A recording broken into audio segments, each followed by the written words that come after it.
ಮೂರು ಕಾಸಿನ ಜವಾಬ್ದಾರಿ ಇಲ್ಲ, ತಾನೇನ್ ಮಾಡ್ತಿದ್ದಾನ ಅನ್ನೋ ಜ್ಞಾನ ಏನೂ ಇಲ್ಲ. ಯಾರ್ದೋ ಮನೆಗೆ ಕಳಿಸಿ ನಮ್ಮ ಮಾನ ಹರಾಜಾಗ್ತಾನೆ ಅಂತ ಕಾಣಿಸುತ್ತೆ ಇವನು. ಬರ್ತಾನೆ, ಸ್ವಲ್ಪ ಹೊತ್ತು ಕಾದ್ ನೋಡೋಣ. ಕಾಯೋಣ ಕಾಯೋಣ, ನನಗೇನಂತೆ. ಅವ್ರೇನಾದ್ರೂ ಕೇಳಿದ್ರೆ ನೀನೇ ಉತ್ತರ ಕೊಡು. ನೀವೆಲ್ಲ ಹೀಗೆ ಮಾತಾಡ್ತಾ ಕೂತಿದ್ರೆ ಕಾಲ ಯಾರಿಗೂ ಕಾಯಲ್ಲ. ಬನ್ನಿ ಬನ್ನಿ, ಮುಹೂರ್ತ ಮೀರೋಗ್ತಾ ಇದೆ, ಬನ್ನಿ. ನಮ್ ಕಡೆಯಿಂದ ಎಲ್ಲ ಸಿದ್ಧವಾಗಿದೆ ಪುರೋಹಿತ್ರೆ. ಹೌದೌದು. ಆದ್ರೆ ಮಾವ, ತಡ ಯಾಕೆ ಮಾಡೋದು? ಶಾಸ್ತ್ರಗಳನ್ನ ಎಲ್ಲ ಶುರು ಮಾಡ್ಕೊಂಡ್ ಬಿಡೋಣ. ಹೇಗೂ ಇದೆಲ್ಲ ಮುಗಿಯೋ ಅಷ್ಟರಲ್ಲಿ 2-3 ಗಂಟೆ ಆಗತ್ತಲ್ವಾ? ಹಾಗೆ ಮಾಡೋಣ. ಬಾಮ್ಮ ಬಾಮ್ಮ, ಮಂಗಳಮ್ನವರೇ ಕರ್ಕೊಂಡು ಬನ್ನಿ ಬನ್ನಿ. ಕೂಡ್ತಿ ಕೂಡ್ತಿ, ಮನೆ ಮೇಲೆ ಕೂಡ್ತಿ, ಕೂತ್ಕೋತಾಯಿ.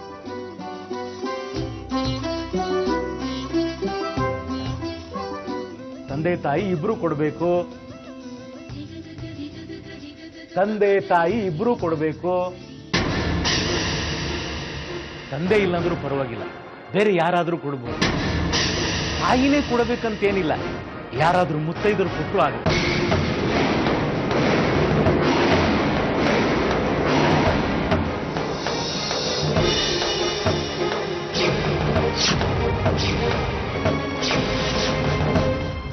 ದಂಪತಿಗಳಿಬ್ರು ತಾಂಬೂಲವನ್ನು ಸ್ವೀಕರಿಸಬೇಕು. ಮಂಗಳಮ್ನವರೇ ಬನ್ನಿ ಕೂತ್ಕೊಳ್ಳಿ.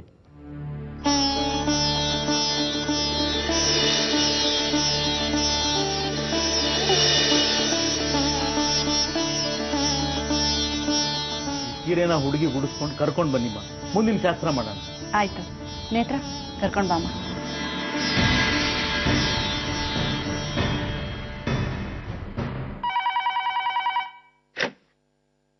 ಹಲೋ, ಯಾರು? ನಾನು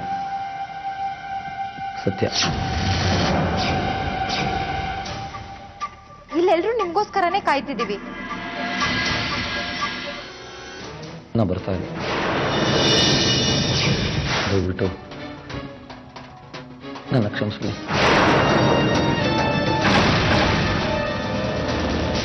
ನೇತ್ರ, ಯಾರು ಸತ್ಯನ ಫೋನ್ ಮಾಡಿದ್ದು? ಏನಂದ? ಯಾಕಮ್ಮ ನೇತ್ರ, ಏನಾಯ್ತು? ಏನಾಯ್ತಾ? ನೀವೆಲ್ಲ ನಮ್ಮನ್ನ ಏನ್ ಅನ್ಕೊಂಡಿದ್ದೀರಾ? ಏನು ಗತಿ ಇಲ್ದೇ ಇರೋ ಭಿಕಾರಿಗಳು ಅಂತನಾ? ಅಥವಾ ನಮ್ ಕಾಂತಿಗೆ ಗಂಡೇ ಸಿಗಲ್ಲ ಅಂತ ನಾವೇನಾದ್ರೂ ಬಂದು ನಿಮ್ ಕಾಲ್ ಹಿಡ್ಕೊಂಡಿದ್ವಾ? ನೇತ್ರ, ಯಾಕಮ್ಮ ಅವ್ರ ಮೇಲೆ ರೇಗ್ತಾ ಇದ್ಯಾ? ಗಂಡಿನ ಕಡೆಯವರು.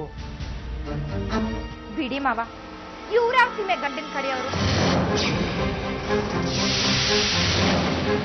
ಏನಾಯ್ತು ಅಂತ ಸರಿಯಾಗಿ ಹೇಳಪ್ಪ. ಫೋನ್ ಮಾಡಿದ್ದು ಅವನೇ, ಆ ಮೋಸ್ಗಾರ. ಇವರೆಲ್ಲ ಬಂದಿರೋದು ಅದಕ್ಕೆ, ಮೋಸ ಮಾಡಕ್ಕೆ ಮಾವ. ಮೋಸ ಮಾಡಿ ನಮ್ಗೆಲ್ಲ ಅವಮಾನ ಮಾಡ್ಬೇಕು ಅಂತ.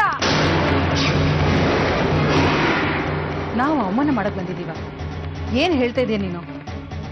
ಯಾಕೆ ನಿಮಗ್ ಗೊತ್ತಿರ್ಲಿಲ್ವಾ ಸತ್ಯ ಬರೋದಿಲ್ಲ ಅಂತ?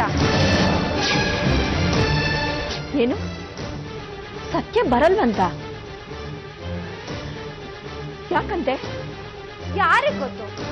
ನಾನ್ ಬರೋದಿಲ್ಲ, ನನ್ನ ಕ್ಷಮಿಸ್ಬಿಡಿ ಅಂತ 2 ಮಾತು ಹೇಳಿ ಫೋನ್ ಕಟ್ ಮಾಡ್ಬಿಟ್ಟ. ಇಲ್ಲ, ನನ್ ಮಗ ಅಂತವನಲ್ಲ. ಅವನ್ಗೇನೋ ತೊಂದರೆ ಆಗಿರ್ಬೇಕು. ನಾನು ಅವನಿಗೆ ಫೋನ್ ಮಾಡ್ತೀನಿ. ನೀವು ಫೋನ್ ಆದ್ರೂ ಮಾಡ್ಕೊಳ್ಳಿ, ಹುಡ್ಕೊಂಡಾದ್ರೂ ಬನ್ನಿ. ಇವತ್ತು ಇಲ್ಲಿ ನಿಶ್ಚಿತಾರ್ಥ ನಡಿಬೇಕಷ್ಟೇ. ನೋಡಿ, ಎಲ್ರೂ ಬಾಯಿ ಬಂದು ಮಾತಾಡಬೇಡಿ. ನಾವೇನು ನಿಮ್ಮ ಮರ್ಯಾದೆ ತೆಗಿಬೇಕು ಅಂತ ಬಂದಿಲ್ಲ. ನನಗೂ ಒಬ್ಬಳು ಹೆಣ್ಣು ಮಗಳಿದ್ದಾಳೆ. ಹೆಣ್ಣು ಮಕ್ಕಳು ಮದುವೆ ಮಾಡಬೇಕಾದ್ರೆ ಎಷ್ಟು ಕಷ್ಟ ಅಂತ ನಿಮ್ಗಿಂತ ಚೆನ್ನಾಗಿ ನನಗೆ ಗೊತ್ತು.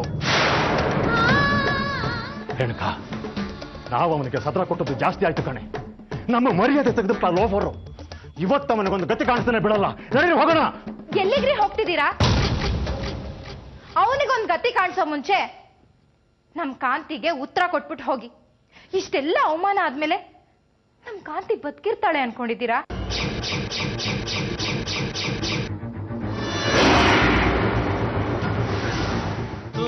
ಕಾಂತಿ